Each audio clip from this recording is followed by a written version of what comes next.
Hi అండి. ఇవాళ మనం పాదాలు ఎలా తయారు చేయాలో పసుపుతో చూద్దామే. ఇప్పుడు దేవుడి గుడిలో అందరూ పెడుతున్నారు కదా! అందుకని ఇవి ఎలా చేయాలో చూద్దామే. ముందు పసుపు తీసుకొని, కొంచెం వాటర్ తీసుకొని ముద్దలుగా చేసుకోవాలనమాట. సమానంగా ముద్ద మనకి షేప్ ఎలా కావాలంటే ఎలా తిరుగుతుందో అలా వాటర్ తీసుకొని ముద్దగా చేసుకొని రెడీ చేసుకోవాలనమాట. అప్పుడు ఒక ప్లేట్‌లో తీసుకొని 2 ముద్దల్లా చేసుకొని ఎక్కువే తీసుకోండి. దాన్ని బట్టి మీరు ఒకసారి చేస్తే రెండోసారికి మీకు ఎంత కావాలో తెలుస్తుంది. పసుపు ఎలా ఉన్నా పాడవదు కదా!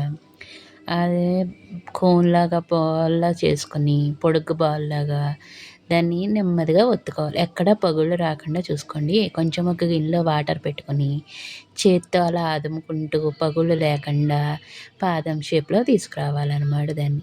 మనం ఎంత నెమ్మదిగా చేస్తే అంత బావుంటుందండి. దాన్ని గట్టిగా కదపకూడదు.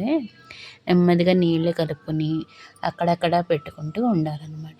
తర్వాత ఇంకో 2 చిన్ని బాల్స్‌లా తీసుకొని దాన్ని పాదం పైన కాలుకి కావాలి కదండీ సపోర్ట్‌లాగా అక్కడ పెట్టుకొని నెమ్మదిగా షేప్ పోకుండా ఒత్తుకుంటూ రెడీ చేసుకోవాలనమాట.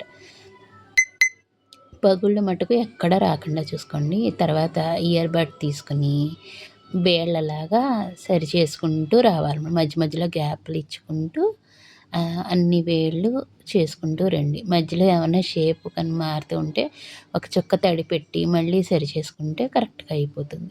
ఇయర్ బడే కాబట్టి నెమ్మదిగానే వస్తుందనమాట. బానే వస్తుంది పగుళ్ళు లేకుండా. ఒకవేళ వస్తే మటుకు మీరు కొంచెం తడి పెట్టుకుంటూ సరి చేసుకోండి. ఇలాగ అన్ని వేళ్ళు పెట్టుకొని రెడీ చేసుకోండి. తర్వాత అమ్మవారికి కాళ్ళకి అలంకరించడానికి కావాల్సినవి కూడా రెడీగా ఉంచుకోవాలండి ముందే. దీనికి పసుపు, కుంకుమ, కొన్ని వస్తువులు అవి స్టోన్స్ లైన్స్ ఉంటాయి కదా! వర్క్ చేసుకుంటాము అయి. అలాంటివి కూడా రెడీగా పెట్టుకోవాలన్నమాట. కొంచెం కుంకుమని ఇయర్ బడ్‌తోనే గోళ్ళల్లా పెట్టుకోవాలన్నమాట. గోల్డ్ అన్నీ ఒక షేప్‌లో వచ్చేలాగా రెడీగా పెట్టుకొని అన్నిటికి పెట్టుకొని ఇప్పుడు కుంకుమతోనే పారాణిలాగా కొంచెం వాటర్ కలుపుకొని పెట్టుకున్నా పర్వాలేదండి. లేదా మామూలు దాంతోనే పెట్టుకోగలను అనుకుంటే కనుక ఉత్తి కుంకుమతో కూడా ట్రై చేయొచ్చు. ఈ కుంకుమ రెడ్ కలర్ కుంకుమ తీసుకోండి. మెరూన్ కలర్‌ది కాకుండా రెడ్ కలర్‌ది అయితే బావుంటది. బాగా సాఫ్ట్‌గా ఉన్నది. మీకు పారాణి ఎలా పెట్టగలరు అనుకుంటే అలాగా డిజైన్ పెట్టగలరు అనుకుంటే డిజైన్ పెట్టండి. లేదా ఒక మధ్యలో చుక్క పెట్టేసి 2 గీతల్లా పెట్టుకొని కూడా సైడ్ కూడా గీతల్లా పెట్టేసుకోవచ్చనమాట. మొత్తం 2 కాళ్ళకి కూడా అలాగా ఇటు సైడు, అటు సైడు గీతలు పెట్టేసి రౌండ్‌గాని మధ్యలో 2 గీతలు పెట్టి కావాలంటే పాడవకుండా వస్తుంది అంటే చుక్కలు ఇవన్నీ పెట్టుకోండి. లేతే లేదు. ఆ స్టోన్స్ లైన్స్ ఉంటాయి కదండీ! వర్క్ చేసుకుంటాం మనం శారీస్‌కి, బ్లౌజెస్‌కిని ఆటిని దగ్గరకు పెట్టేసి పసుపుకు నొక్కేస్తే అంటుకుపోతాయి. ప్రాబ్లమ్ లేదండి. గట్టిగా నొక్కేస్తే మరీ గట్టిగా నొక్కేయకండి. నెమ్మదిగా అద్దితే అంటుకుపోతాయనమాట. ఆ స్టోన్ లైన్ ఉంటది కదా! ఆ స్టోన్సే అక్కర్లేదండి. బాల్స్ ఉంటాయి కదా! వాటినైనా ఉపయోగించుకోవచ్చు.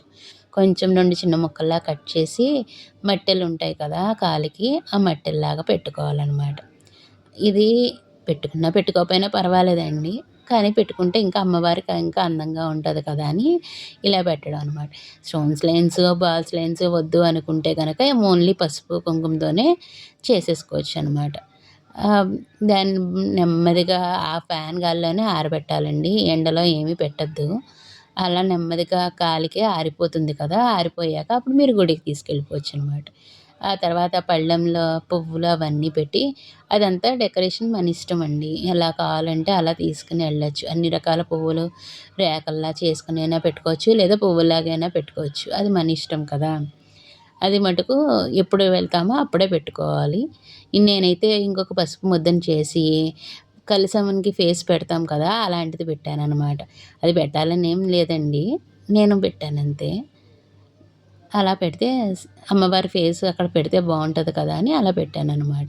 గుళ్ళల్లోకి అట్లకి ఇప్పుడు అందరూ ఇస్తున్నారు కదా! జాతరలప్పుడు, పూజలప్పుడు అలా తీసుకెళ్తే అది మనకి మంచిదే కదండీ! అందుకని మీరు ట్రై చేస్తారా? ట్రై చేసి మీకెలా వచ్చిందో చెప్పండి. Please subscribe, share and like.